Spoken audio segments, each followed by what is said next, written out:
वो थोड़ा ट्रिकी हो जाता है और ये थोड़ा समझ में भी नहीं आता स्टार्ट इसको कहाँ से किया जाए, मतलब ये थोड़ा अच्छा क्वेश्चन रहता है 26।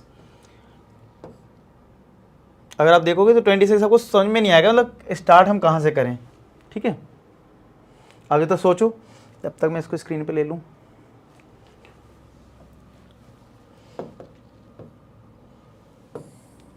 चलो देखो 26 में हमें इंटीग्रेशन करना है।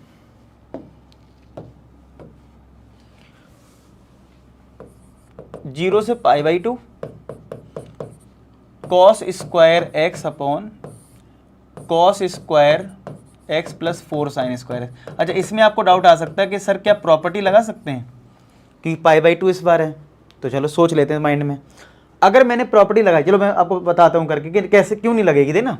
अगर आपने प्रॉपर्टी लगाई फर्स्ट वाली, यानी कि x को रिप्लेस करा a माइनस एक्स से, तो क्या आएगा cos square π/2 minus x upon cos square π/2 minus x. करके मैं इसलिए बता रहा हूँ, कई बार क्या होता है ओरली बताओ ना समझ में नहीं आती बात, तो मैं करके बता रहा हूँ कि प्रॉपर्टीज में नहीं लग पाएगी, देना। ये आएगा, ये टर्म लिख लिया, cos 90 minus theta sine theta, ठीक है कोई बात नहीं, cos 90 minus theta sine theta, ठीक है कोई बात नहीं, plus 4 sin 90 minus theta cos theta. क्या इसका डिनोमिनेटर और इसका डिनोमिनेटर सेम है?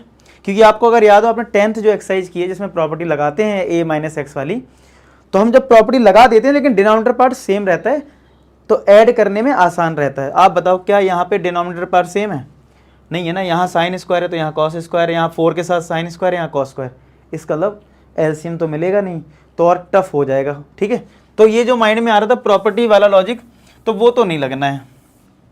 ठीक है, और क्या माइंड में आएगा, देखो सोचते हैं, क्योंकि आपके जो माइंड में आएगा वो क्लियरिटी अगर हो जाए कि भाई ये चीज़ नहीं हो सकती, तभी तो आप कुछ नया सोच पाओगे।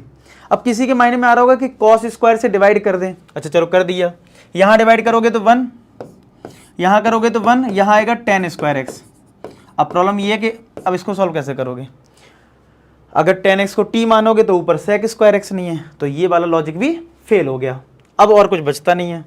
ठीक है, दोनों ही मेथड चीज़ें, एक तो आपके माइंड में ये आया होगा कि प्रॉपर्टी लगा दो तो वो नहीं लग रहा है, दूसरा किसी को लग रहा है कॉस स्क्वायर से डिवाइड कर दें तो वो भी इससे कुछ नहीं हो रहा है।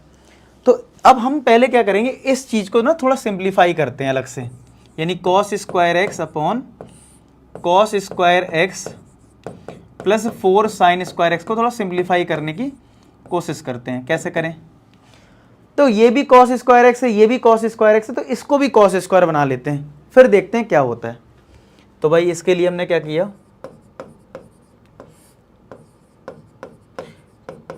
क्या हम इस साइन स्क्वायर एक्स को 1 माइनस कॉस स्क्वायर एक्स लिख सकते हैं?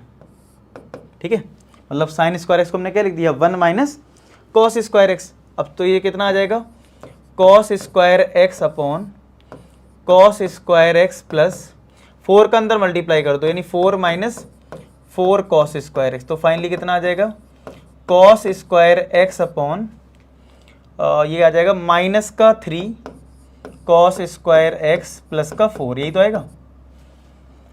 ये आ गया कुछ। इसमें क्या सिंप्लीफाई किया जाए, इसमें हमें सिंप्लीफाई ये करना होगा, डिवाइड करना होता है इस वाले क्वेश्चन में। तो डिवाइड करना है आपको -3 कॉस स्क्वायर प्लस 4 से कॉस स्क्वायर एक्स को, चलो करते हैं डिवाइड। तो -3 कॉस स्क्वायर एक्स, अगर आपको थोड़ा कॉस स्क्वायर से कुछ कन्फ्यूजन अगर हो रही है तो थोड़ी देर के लिए लेट कर लो कि भैया कॉस स्क्वायर एक्स जो है वो कितना है, t है। तो ये कितना बन जाएगा, t अपॉन माइनस का 3t प्लस 4, यही तो बन जाएगा। अगर आपको लग रहा है कि भाई कॉस को स्क्वायर ज़्यादा डिवाइड करने में कन्फ्यूजन होगी, हम तो इस टाइप के अलजेब्रा वाले क्वेश्चन डिवाइड कर लेते हैं, तो चलो अब कर लो डिवाइड। तो -3t प्लस 4 से डिवाइड करा किसको, t को, तो क्या आएगा, t अपॉन -3t, बचपन में करते थे ना, t कट गया, यानी -1/3 लेना है यहाँ। तो -1/3 इसमें मल्टीप्लाई होगा तो t आएगा, और जब इसमें होगा तो माइनस का 4/3 आएगा, यही तो आएगा, चेक करो। अब सब्सट्रैक्ट कर दोगे, साइन चेंज, कट गया, ये 4/3। अब इस चीज़ को हम क्या लिखते हैं पता है, ये पहले भी यूज हुआ है, ऐसा नहीं है कि अगर आपने पुराना लेक्चर देखा है जो जिसमें पार्शियल फ्रैक्शन था, उसमें भी हमें 1-2 क्वेश्चन में डिवाइड करना पड़ा था। तो लॉजिक क्या होता है, जब आप डिवाइड करते हो तो जो कोएफिशिएंट वाला पार्ट होता है वो अलग हो जाता है, यानी -1/3 अलग हो जाएगा, प्लस रिमाइंडर यानी 4/3 अपॉन डिवाइजर यानी कि माइनस का 3t + 4 ये होता है, अगर आपको पार्शियल फ्रैक्शन वाली एक्सरसाइज अच्छे से याद हो, ऐसा होता है। चेक कर लो इस चीज़ को। क्या किया हमने, पहले तो थोड़ा टफ लग रहा था तो हमने cos स्क्वायर एक्स को थोड़ी देर के लिए t मान लिया, और हम इसमें डिवाइड कर रहे हैं तो कोएफिशिएंट अलग करा प्लस रिमाइंडर अपॉन डिवाइजर, ये लॉजिक जो है वो हमने लगाया। अब t को वापस पुट कर दो, कितना था t हमारा cos स्क्वायर एक्स। तो फाइनली हमने सिंप्लीफाई कर लिया है, और जो कि आया है माइनस का 1/3 प्लस ये तुम्हारा 4/3 अपॉन, यहाँ पे t को वापस cos स्क्वायर रख दो यानी कि माइनस का 3 cos स्क्वायर एक्स प्लस का 4। इसका मतलब ये हुआ कि ये जो टर्म था ये, इसकी जगह अब हम सीधा ये लिखने वाले हैं। आप कहोगे सर इससे फायदा होगा, हाँ हो जाएगा फायदा, अभी बताऊंगा कैसे होगा। ठीक है, तो अब हम क्या करने वाले हैं, थोड़ा इसको इतना नोट कर लो पहले, इतना कॉन्सेप्ट, वीडियो को पॉज करके कॉन्सेप्ट बनाने की कोशिश करो इसकी। ठीक है, तो इसको कॉन्सेप्ट को बिल्ड करने की कोशिश करो। अब मैं इसको ऊपर ले जाता हूं। तो अभी हमें जो इंटीग्रेट करना था 0 से π/2, 0 से π/2, इस टर्म को यानी इस चीज को हमने, क्या लिख लिया, ये चीज, यानी कि माइनस का 1/3 प्लस 4/3 अपॉन माइनस का 3 cos स्क्वायर एक्स प्लस 4, ये लिख लिया है। इतना पहले नोट कर लो, अच्छे से समझ लो इस चीज़ को, और मैं फिर इसको ऊपर करूँगा। फिर हम इस पार्ट पे फोकस करते हैं कि ये कैसे सॉल्व होगा। ठीक है, क्योंकि हम तो पहले इसको एक इंडेफिनिट क्वेश्चन की तरह समझेंगे। ठीक है, हो गया नोट। चलो इसको थोड़ा ऊपर ले जाते हैं। अब आपको देखो प्लस का साइन दिख रहा है।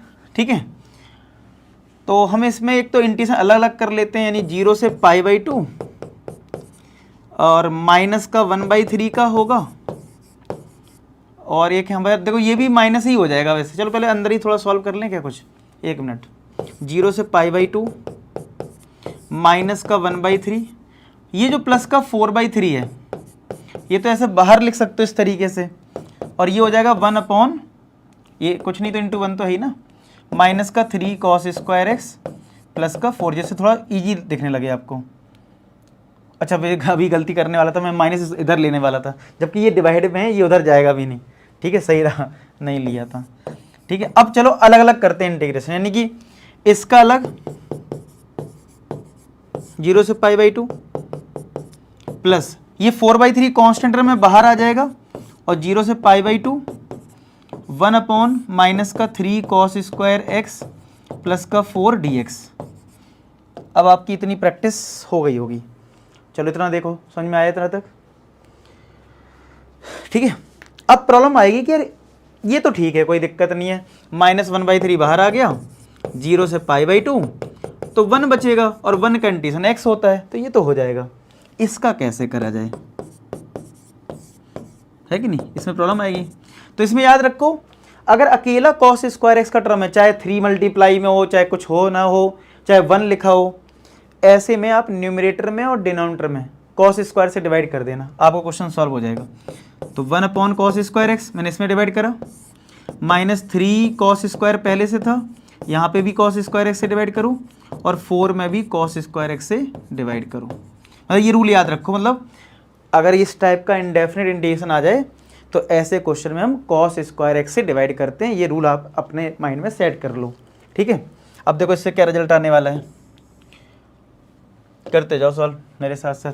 तो माइनस 1/3, 1 का इंटीग्रेशन तो x हो गया, अपर लिमिट और लोअर लिमिट, प्लस 4/3, 0 से π/2, 1 अपॉन cos स्क्वायर होता है sec square x dx upon cos square कटा तो माइनस का 3 आया, 4, और ये cos स्क्वायर ऊपर जाएगा तो sec स्क्वायर एक्स बन जाएगा। क्या बन जाएगा, sec स्क्वायर एक्स। अब आगे क्या होगा, फिर कहोगे सर अब तो नहीं हो रहा है। अब इस sec स्क्वायर को लिख दो 1 प्लस tan स्क्वायर एक्स, और जैसे ही tan x आएगा फिर tan x को t ले लेंगे और sec स्क्वायर ऊपर वाला हटा देंगे। तो ये आया माइनस का 1/3, upper limit minus lower limit. आप मेरे साथ नोट करते जाओ इसको, नहीं तो फिर छूट जाएगा आपका, मतलब वीडियो पॉज करो, नोट करो फिर इस तरीके से। ठीक है, तो 0 से π/2, अब ऊपर तो sec स्क्वायर एक्स है, और यहाँ पे आपका माइनस का 3 + 4 और सेक स्क्वायर एक्स को लिख दो 1 + tan स्क्वायर एक्स। ठीक है, ऐसा लिख लीजिए। और देखो तो ये तो आ गया माइनस का π/6, ठीक है, प्लस 4/3 0 से π/2 sec square x d x upon, ये प्लस का 4 tan स्क्वायर एक्स आएगा और ये जो प्लस का 4 है माइनस का 3 यानी कि प्लस का 1 आ जाएगा ना। ध्यान से देखो, अब क्या किया जाए, किसको टी लिया जाए, इसको अगर मैं 2 tan x का होल स्क्वायर ले लूँ और 2 tan x को टी मान लेता हूँ ना, फिर ये हट जाएगा। तो माइनस का π/6 प्लस 4/3 0 से π/2 sec square x d x upon 1 plus, इसको लिख लिया मैंने 2 tan x का होल स्क्वायर। अब 2 tan x को अगर टी लिया तो देखो क्या आएगा, नोट करते जाओ, इतना साथ साथ समझते जाओ, नोट करते जाओ वीडियो को पॉज कर करके। तो 2 tan x का डिफरेंशिएशन होता है 2 सेक स्क्वायर एक्स dt/dx। तो dx को इधर भेज दिया तो सेक स्क्वायर एक्स dx क्या बन जाएगा, dt/2, यही तो बनेगा। तो सेक स्क्वायर एक्स dx को रिप्लेस कर देंगे हम dt/2 से, तो कितना आ जाएगा देखो, माइनस का π/6 प्लस ये 4/3, ये रिप्लेस हो गया dt/2 से, ऊपर कुछ नहीं बचा, 1 प्लस ये t है तो t स्क्वायर, ऐसे ही तो आएगा। अब लिमिट भी चेंज कर लो, जब आप 0 पुट करोगे इधर देखो, इस वाले रिलेशन से लिमिट चेंज होगी ना, ये x का था ये t आ गया ना, इसलिए x को 0 रखा तो 2 × 0, tan 0 कितना होता है, 0 होता है ना, तो 0 ही आएगा। π/2 रखा तो tan 90 इनफाइनाइट होता है, अनडिफाइन होता है, तो यहाँ पे आएगा इनफाइनाइट, यानी π/, मतलब 90 इनफाइनाइट मतलब अनडिफाइंड। ठीक है, इतना आ गया। चलो तो अब कितना आएगा, देखो यहाँ पे कैलकुलेशन तो है, नो डाउट, मतलब तगड़ी कैलकुलेशन चल रही है। माइनस π/6 प्लस 4/3, ये जो 2 है वो बाहर आ जाएगा, यानी 1/2 बाहर आ गया, और 1/1 + t स्क्वायर का इंटीग्रेशन क्या होता है, tan इनवर्स t। अब यहाँ पे अपर लिमिट और लोअर लिमिट लगा लो। ठीक है, तो कितना आएगा देखो, माइनस का π/6, ये 2 टाइम्स कट के 2/3 आ जाएगा, अपर लिमिट रखो फिर माइनस लोअर लिमिट रखो, तो माइनस का π/6 प्लस 2/3, tan इनवर्स इनफाइनाइट होता है π/2 क्योंकि 90 पे इनफाइनाइट आता है, ये 0 हो गया। तो फाइनली यही आंसर हो गया। अब देख लेते हैं आंसर सही आया कि नहीं हमारा। 2 से 2 कटा तो माइनस का π/6 प्लस का π/3, तो 6 एलसीएम मिला तो 2π यानी π/6 आया सिर्फ हमारा आंसर। अरे क्या बात है, 26 का π/6 करेक्ट आया आंसर। खुशी होती है जब इतने बड़े क्वेश्चन का आंसर बिल्कुल एक बार में ही सही आ जाए, क्रॉस चेक ना करना पड़े कहाँ गलती कर दी। ठीक है, कैसा लगा, मज़ा आया इस क्वेश्चन में, बताना अपना फीडबैक। तो नोट कर लो, मैंने आपको टाइम दिया था सफिशिएंट नोट करने के लिए, आप नोट करो, फिर से देखो जहाँ से छूट गया है, और कैलकुलेशन खुद से करना। एक बात ध्यान रखना, अगर जितनी अच्छी आपकी कैलकुलेशन, देखो ये टॉप चैप्टर जो है ना ये थोड़ा वाइड है, लेकिन अगर ये कर लिया ना तो इसका चैप्टर नंबर 8 और 9 वो आपके लिए बहुत आसान हो जाएंगे। मतलब वो पूरा खेल इंटीग्रेशन का। अब ये समझ लो, अगर आपका चैप्टर 7